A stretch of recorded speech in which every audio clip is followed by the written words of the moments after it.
Good morning, grade 11s. Today our lesson is on sine law. Sine law is used to solve for angles and sides of a non-right triangle. What that means is that one of the angles is not 90 degrees. So when you see your triangles for this lesson, none of your angles will come out to 90 degrees. Therefore, we are unable to use our trig ratios to find the missing sides or missing angles of a triangle. So in order to solve a triangle with that's not a right triangle, we have to use either the sine law, which we're learning today, and then the cosine law, which we'll be learning on Thursday. So the formula for the sine law is a ratio. It's a ratio of the angle and side pairing. So for example, just to remember, when you have a triangle, you label your angles with capital letters. So if this is angle A, right across from it will be side A. This is angle B. This will be side B. This is angle C. This will be side C. Okay? And the sides are labeled with lowercase letters and the angles with capital. So the most important part about a sine law is you need to know an angle and a side pairing in order to use its formula and its ratio. I'm going to go over two examples with you. And these two examples will be the two types of triangles you can get. There's only two scenarios you can get, and I'll go over one of each, and that will help you with your lesson. Example 1. In triangle PQR, angle P is equal to 22 degrees, angle R is equal to 31 degrees, and P is equal to 41 centimeters. So instead of giving you the triangle, they're describing the triangle. And then they're asking you to solve the triangle. When you're asked to solve the triangle, you're asked to find all the missing pieces of a triangle. So in this question, your first step is to draw your triangle. So that's my triangle. I'm labeling it P, Q, R. They're saying P is 22 degrees. They're saying R is 31 degrees. And they're saying that side P is 41 centimeters. So I put in the information that was given. The question is asking me to solve the triangle. So I need to find this missing angle. I need to find side R. And I need to find side Q. And for any question, if there's nothing given, you always find the sides to one decimal place, to the 10th. And you always look for your angles to the nearest whole number. So now that's my triangle, and now I have to solve for my missing pieces. So in this particular question, like I said, we have to find side R and Q and angle Q. But because two angles are given, it doesn't matter which one you do first. I'm going to do the angle first. My first solving is going to be to find angle Q. Why? I know angles in a triangle add up to 180, so then I can just go 180 degrees minus 22 minus 31. And if I plug that into my calculator, I get 127 degrees. So I've solved for my first piece, and I'm done with that. Now my second step is to solve for R and Q. It doesn't matter which one you choose to solve for first. So we'll do R.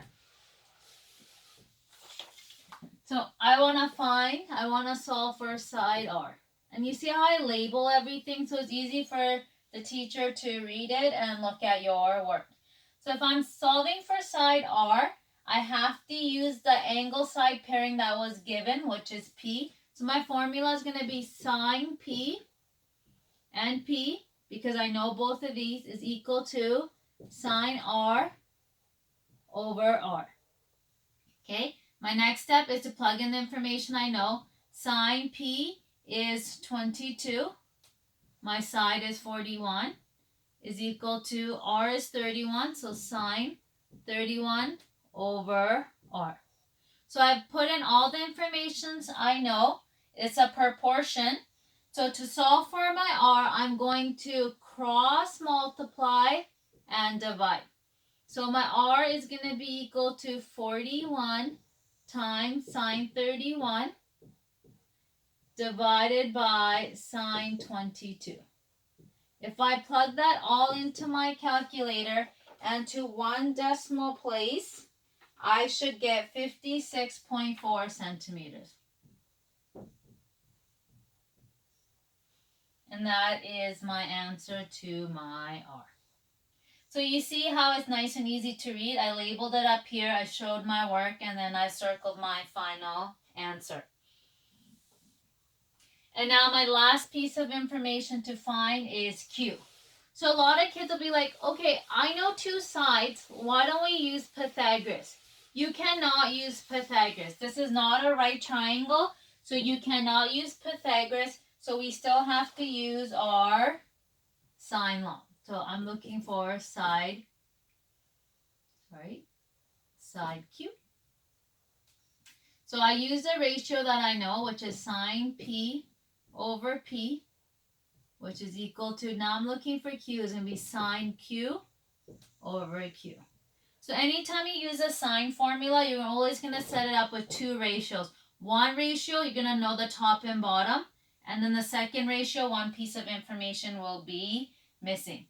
So I plug in what I know. I know sine P is 22 over 41. I know sine Q is 127 because I solved for it. So that's 127, and then I find Q. So I cross multiply and I divide. So my Q is going to be equal to 41 times sine 127 divided by sine 22. If you plug this into your calculator, you'll get Q is equal to 87.4 centimeters. And now I have completely solved for my triangle. I found both of my sides and I found my angle, and I'm done. Not every single question in your homework today will be asking you to solve for the entire triangle. Sometimes they'll just ask you to solve for one missing piece. So the first scenario is when two angles and one side is given. So now I'm going to go on to example 2 where two sides are given and you get one angle. Example 2, solve the triangle. So if I look at this triangle and I ask myself what pieces of information I need to find. So if I look at this triangle given, I know my angle L is missing. My angle M is missing. And if I look at this, my side M is missing. So the three pieces of information I need to find in this particular question is angle L, angle M, and side M. So now I start to solve. It doesn't matter what I solve for first. It's up to me what I want to solve for. So I'm going to start off by solving for angle L. If I solve for angle L, I set up my ratio, and what side pairing is known? That's my n. So it'll be sine n over n is equal to sine L over L. Okay, I plug in what I know. Sine n is 31 degrees, and its corresponding side is 6. I don't know sine L because I'm looking for that angle, but I do know that side, and that's 11.4. So that's my first step. Now this is my missing piece, so again I can cross multiply and divide. So sine L is going to be equal to 11.4 times sine 31 and divide that whole thing by 6. So I end up with sine L is equal to, when you get this answer, you're going to get a decimal.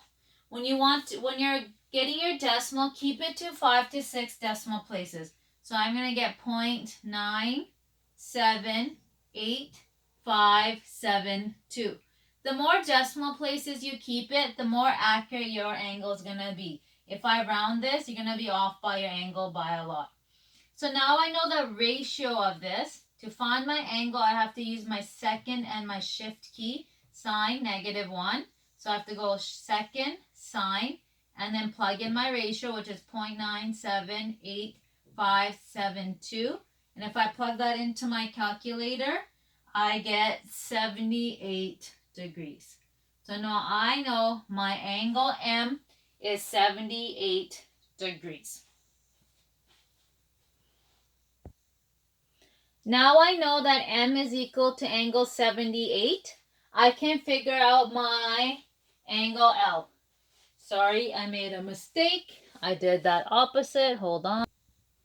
Sorry, I made a mistake. We just finished calculating that angle L is 78 degrees, and now I'm looking for my angle M. So for angle M, it's nice and simple. I know angles in a triangle add up to 180, so 180 minus 78 minus 31. If I plug that into my calculator, I get 71 degrees. So my angle M is going to be 71 degrees. And then the last piece of information I have left is to find side M.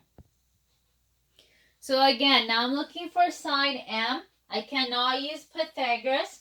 I have to use my sine law. I always like using the information that was given. So the angle side that was given to me was sine N over N. And I'm looking for my M over N. So this is one is always what you're given, and the second one is the one you're looking for. So I plug in my information. Sine 31 over 6 is equal to sine 71 over M. So then I cross multiply and divide. So my M is going to be equal to 6 times sine 71 divided by sine 31, and my M is equal to 11. So now I have found all three missing pieces, and I'm done my question. So these two examples are the two scenarios you're going to get. You're going to either get a triangle where you're given two sides and one angle, or two angles and one side.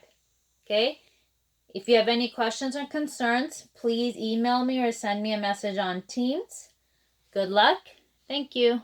Bye.